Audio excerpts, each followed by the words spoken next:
Du coup, moi je m'appelle Bruno, j'ai 19 ans, je vis en montagne depuis que je suis tout petit ici et on Contamine-Montjoie précisément.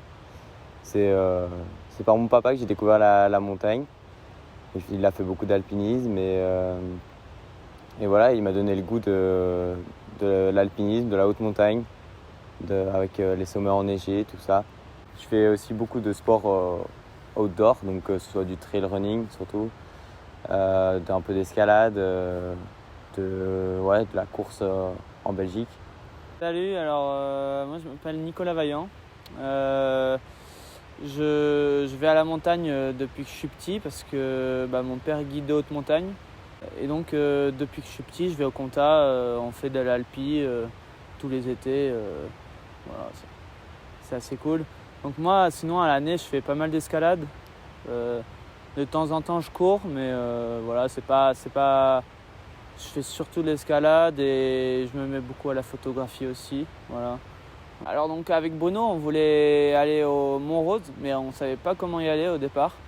Et donc moi je demande à mon père quand est-ce qu'il repart en montagne, et il s'avère que en fait il devait emmener un client au Mont Rose pile le mardi, le jour où on voulait y aller. Donc il y allait pour le mardi, mercredi, jeudi. Et donc ça tombait pile, c'était le timing parfait pour nous. Du coup, on part mardi pour le Liscam à 4 avec Jean-Jacques, son client, moi et Nico. Ça n'avance pas. Ça n'avance pas, il y en a marre. Il y en a marre. C'est terrible. J'ai pas vu que ça a claqué, toi. Je pense que c'est mon ministre. Il y a du moment, on fait comment pour grimper, nous? Enfermé entre 4 murs. Ah non. Bon voilà, bilan après, on n'a pas bougé quoi. Oui, il faut le faire. Ouais. C'est parti, direction Mont Rose. Let's go.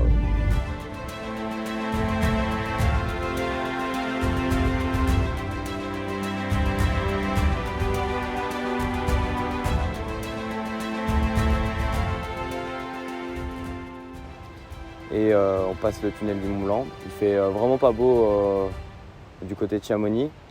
Et ce qui est frappant, c'est que dès qu'on passe l'autre côté du tunnel, on voit qu'il fait grand beau en Italie. C'est magnifique.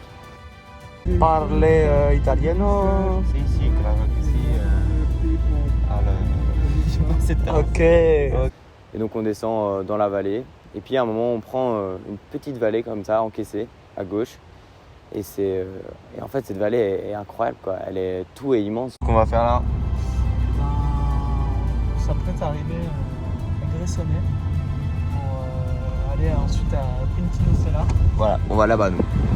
Là-bas. Vous avez déjà dépassé Gressonnet. Waouh. Nous arrivons à Stafan.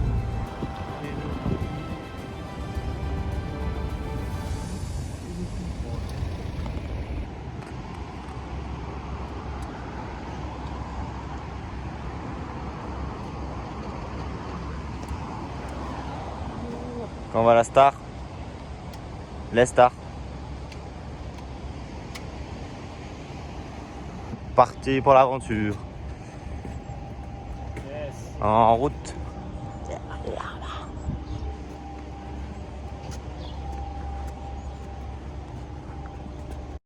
Et ensuite, donc on doit prendre deux téléphériques. C'est ici que on se sépare avec Jean-Jacques et son client, et Nico et moi on part à gauche, tandis qu'eux partent à droite. Et on prend donc un téléphérique jusqu'à 2700 mètres d'altitude. Et de là, on monte vers le refuge. On avait 800 mètres, je pense, de dénivelé ce jour-là.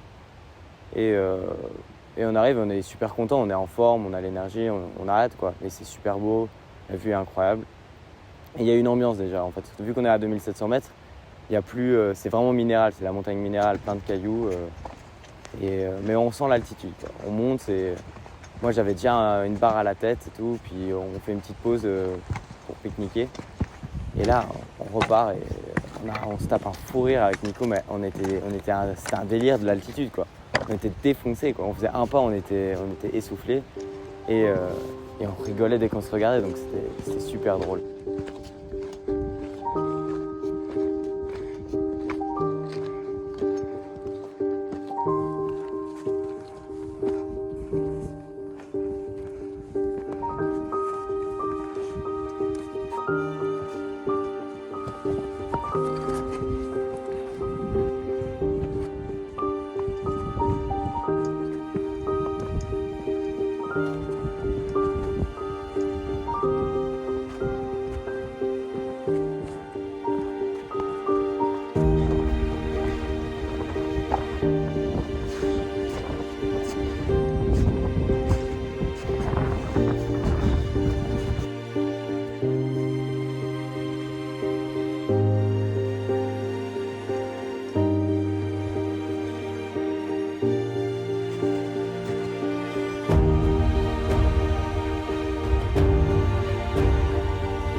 voilà, donc on avance et ouais, la fin est assez sympa. C'est sur une petite arête en mode via ferrata. On croise quelques personnes.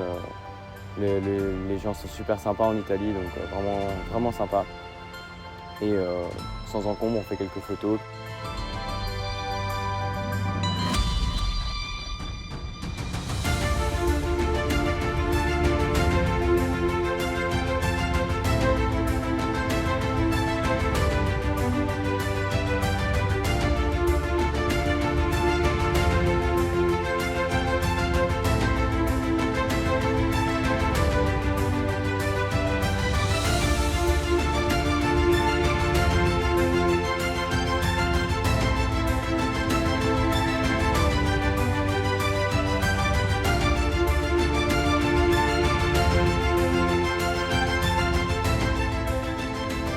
Puis on arrive au refuge après 2 heures, je pense, de marche. Donc tout s'est bien passé.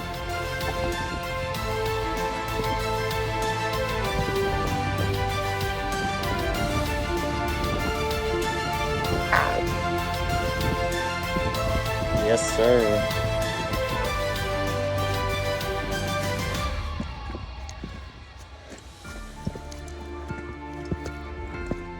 Le mec. Première partie, arrivé au refuge. Fête. L'altitude ça pique quand même. Hein. Ouais, on se tape quand même des barres à la tête. Ouais. C'est pas des barres d'horaire. C'est pas des barres de céréales.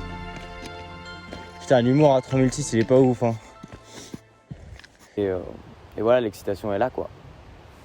Le saucisson, important. Pas mal, Savoyard. important. Voilà, hein. Il y en a pas mal. Moi je me suis lesté. J'ai pris un réveil de trop et des concerts de trop. Pourquoi, je ne sais pas. Mais voilà. Hein. Éventration du sac de Nico, qui a reçu gratos ce bâtard. Ok. Il y en a pas mal. Hein. On est pas mal, petit feu. Et ça décharge les affaires Et ouais. au lit. C'est bon, hein. Et toi au big show au lit. Ah, il est marrant le Bruno. Avec la vue là, hein. Pas mal. Hein. 150. Tiens, petit canapé. Allez. Tiens, prends ma veste. Enfin, ta veste, ton pull. Non mais là faut que je rentre. Ouais. Ce soir, nous, alors les refuges en Italie, on a envie d'y aller hein, parce que des pâtes en entrée, ça fait rêver. Donc voilà, on mange, c'était très bon. Et ensuite, on va se coucher rapidement vers 21h pour ensuite se lever à 4h. À 4h, ouais. Pour donc on déjeuner à 4h et on part vers 5h à peu près. Alors qu'il y a du vent et il y a pas mal de nuages, on se dit bon, on va voir, on va essayer. Donc là, on partait pour le Castor, hein, le premier jour. Et donc on commence à monter et il commence à y avoir pas mal de vent, pas beaucoup de luminosité, très froid. Hein. Je pense qu'on peut être sur du moins 15, moins 20 de ressenti. Donc on était bien couverts. Et là, on commence à voir qu'il y a des cordées qui redescendent. Bon, nous, on se dit, c'est du glacier, ça va quoi, on y va. Et donc on continue, puis on croise une autre cordée qui doit aller au Liscam. Donc eux, pareil, ils continuent. Alors c'était condition, c'était ambiance quoi. C'était un peu chaud, mais en même temps c'était trop bien quoi.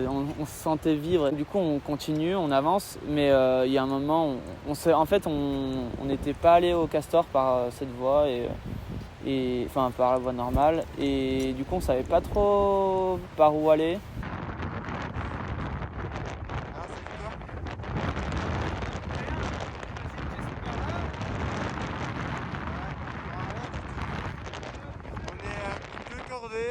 On est passé par là. Ouais, on voit beaucoup de choses. C'est un beau lever de soleil là. Voilà. On s'arrête quoi, on va pas au bout et on s'arrête même, je pense qu'il restait quoi, 20-30 minutes de marche. Il restait plus beaucoup, mais en vrai, faut savoir redescendre, quoi. Quand il n'y a plus de luminosité, quand il y a beaucoup de vent, il fait froid, t'as de la neige qui arrive sur le visage. Voilà quoi, donc on commence à redescendre. Et là, voilà. Hein. Ce qui est fou, c'est que avec le vent, en fait, on est redescendu par le même endroit par lequel on est monté, sauf que les traces, elles avaient déjà disparu avec le vent. Ce qui fait qu'on ne savait plus exactement où aller. Bon, on a trouvé rapidement, mais ouais, c'était ambiance. Ouais. Et donc on est rentré, on s'est dit qu'est-ce qu'on va foutre pendant toute une journée. On s'est dit on s'est reposé, on a été dormir.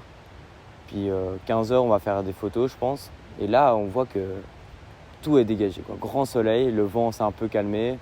Et non moi je vois ça, j'ai l'envie qu'elle est là, quoi. Je regarde Nico et je lui dis allez viens on y va, quoi. Et ouais, il hésite un peu au début. Moi aussi, je suis en mode c'est une bonne idée quand même à faire une course à 15h, mais après, on avait bien vu qu'à cette altitude-là, avec le froid qu'il y avait, c'était pas du tout un risque, donc c'était pas une mauvaise chose. Et donc, après un peu quelques hésitations, on y va, quoi. On se prépare, 16h, on part, on monte, il fait super bon, on est acclimaté, on monte presque 2 fois plus vite, on met 40 minutes de moins sur ce qu'on avait fait le matin même. Tentative du Castor. Ouais. 2e. Allez, hein. Allez, on espère qu'on est bon. Ouais, il semble faire beau, hein. Juste un peu de vent là-haut encore. Hein. Mais bon, on va voir. Il fait beau, on kiffe. Et on est rapide. Yes. Tu vas? Ouais. Allez.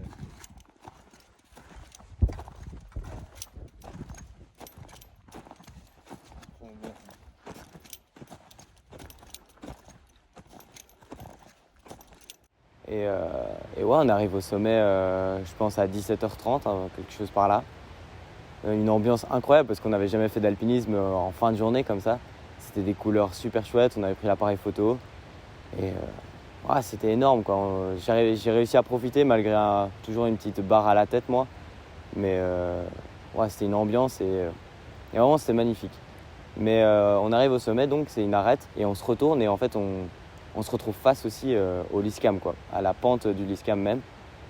Et là, moi personnellement, j'ai eu vraiment pas un choc, mais je me suis dit ah ouais quand même, quoi.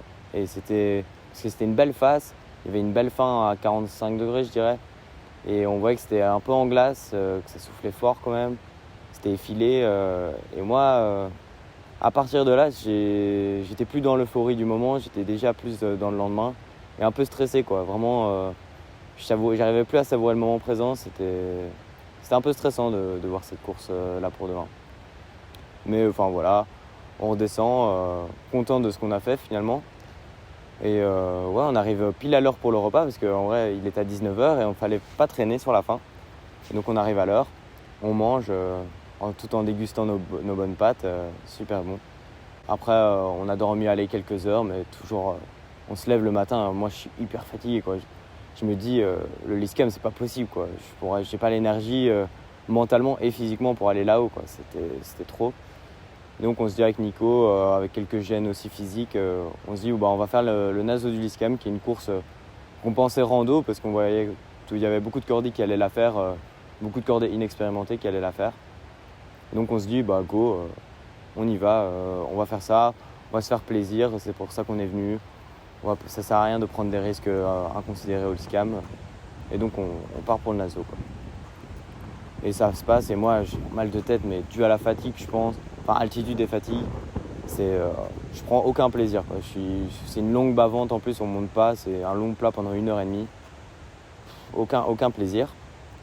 Et le vent se lève en plus, on sent qu'à la fin que le vent se lève, on marche et on arrive devant la face et je me dis ouais, ça va pas être si rando, tellement rando que ça, quoi. C'était une belle face, bien raide quand même, un peu technique. Et donc ouais, on avance et moi toujours aucune énergie. Puis on s'arrête devant la face et là on raccourcit la corde évidemment. Et là je me dis je prends un petit gel, quelques fruits secs. Et là d'un coup regain d'énergie. Vraiment ça c'était la bonne chose du moment. Plus de mal de tête, plus rien, ça m'a fait vraiment du bien. Alors du coup on arrive à la face Donc là, on commence à monter un peu, ça commence à être un peu raide, mais ça va. Et on arrive ensuite dans du mixte, donc neige, rocher, et ça a été bien cool, on a bien kiffé. Ouais. Hello. Salut. Un arrière montée là, Ouais, à l'abri du vent. tac, oh, un peu de rafale de vent là. Oh, il y a un peu de neige qui vient sur le pellet là. Ça fait partie. Et voilà, Voilà. on est bien. Belle vue. Oh putain, le vent par contre. Ouais. Il va choper. Et donc après le mixte, on arrive devant une pente à 40 degrés à peu près, et en glace.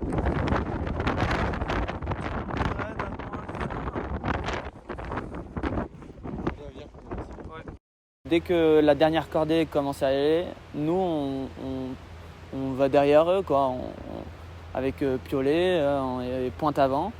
Et tout le monde en fait faisait des longueurs, il s'assurait avec des... Il y avait des broches en fait dans la glace déjà qui étaient mises. Et nous on se dit bon, en corde tendue ça ira. Et bon bah on y va, moi, je vais en tête. Et techniquement c'était quand même pas facile. Mais ce qui rajoutait vraiment de la difficulté, pour moi en tout cas, c'était le vent. Il y avait des rafales de vent et des fois, moi je m'arrêtais, je me collais à la pente pour pas être déstabilisé. Et donc c'était un peu chaud. Il y avait aussi mentalement, on savait qu'on ne devait pas tomber, il fallait bien ancrer les crampons dans la glace. Et mentalement c'était un peu chaud, mais bon, c'est passé. Je pense qu'on aurait dû s'assurer quand même, ça aurait pu atténuer notre mental. Il y avait des marches, mais c'était en glace. Donc c'était vraiment pas, on n'était pas à l'aise, et il y avait surtout l'élément, c'était le vent quoi. On montait et dès que tu te levais un peu, tu recevais une rafale mais qui te bougeait quoi. C'était vraiment stressant. Et donc on monte et en fait c'était interminable pour moi. Je commençais à avoir mal au mollet, je voyais Nicolas qui était pas à l'aise non plus, qui commençait à avoir froid avec le vent, et franchement je commençais pas à stresser, mais on se sentait vivre quoi. Et au final, tout s'est bien passé, on arrive au sommet en haut. C'est d'une asso du Viscam, 4000, c'est-à-dire 4000 et quelques, 60. Ouais, 4060 hein. Avec des conduits de c'est incroyable hein. Ah ouais, Mais, un vent de ouf. Et bah, tout en glace quoi. Franchement là, ouais. c'est pas facile. Pas facile. Pas fait tous les jours, tu vois, Non. mais on apprend, on est en Ouais. donc la descente à rester.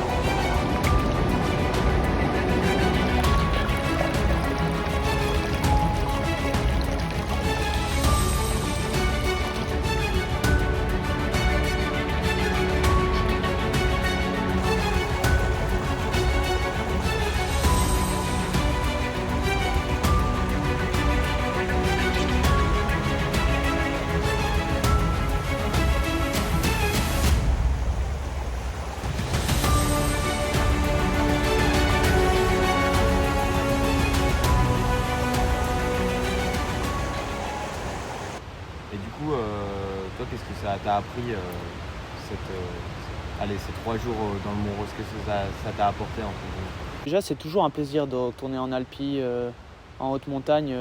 C'est tellement beau, tu as des sensations, tu es déconnecté de tout. Et ça franchement, c'est important d'avoir aussi ces moments-là. Puis sinon, sur l'aspect plus Alpi technique, franchement, j'ai été content aussi qu'on ait réussi à prendre la décision de redescendre quand il a fallu redescendre. Voir aussi que c'était possible d'aller au sommet au final, mais bon, même si ça nous a quand même fatigués après, mais bon voilà. Il y a donc encore une fois, il y a le petit bémol sur la pente de glace où là, on aurait dû clairement s'encorder. Je pense que là, on aurait vraiment pu mieux faire. Mais bon, voilà. C'est bien, il faut le prendre et changer ça et le voir comme une erreur et pas la refaire. Et voilà. Moi, en vrai, c'est vrai que ça faisait 2 ans que j'avais plus été en haute montagne, donc je m'étais plus focalisé sur la course. Et c'est bien, ça m'a sorti de ma zone de confort. Et je trouve en alpi, c'est un des domaines où tu es vraiment face à toi-même. Et ouais, j'étais un peu inquiet d'y retourner parce que les dernières fois, on avait eu une sacrée aventure. Et je pense, inconsciemment, ça m'avait sûrement calmé en alpinisme. Ça m'avait...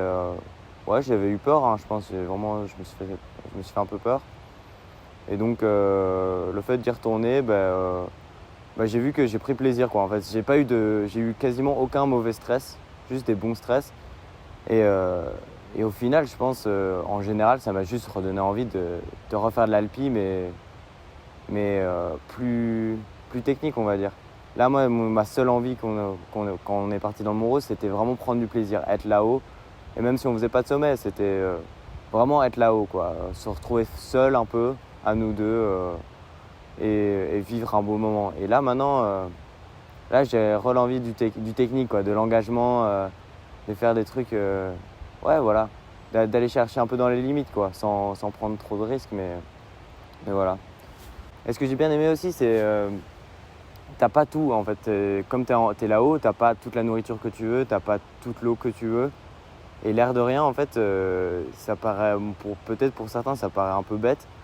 Mais moi, du coup, on devait un peu économiser, entre guillemets. Et le fait de ne pas avoir tout comme tu veux, c'est bien, ça te rappelle que ça se sort de ton confort de la vie quotidienne, quoi. Donc ouais, ça, c'était un point positif aussi. Et voilà, hein.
Et l'eau, du coup Ah ouais, anecdote, sur l'eau, on avait pris 3-4 litres d'eau pour les 3 jours, mais on se doutait que ça serait pas assez. Et on apprend le premier jour que c'est 6 € la bouteille d'eau d'1 litre.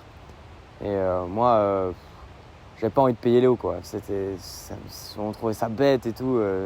Donc voilà. Et on arrive au dernier jour et on n'a plus d'eau, quoi. Du coup, là, le choix se fait. Soit on prend l'eau de la fonte des glaciers qui arrive dans les robinets pour se brosser les dents et tout ça, se laver les mains, mais qui était non potable. Soit on achetait de l'eau.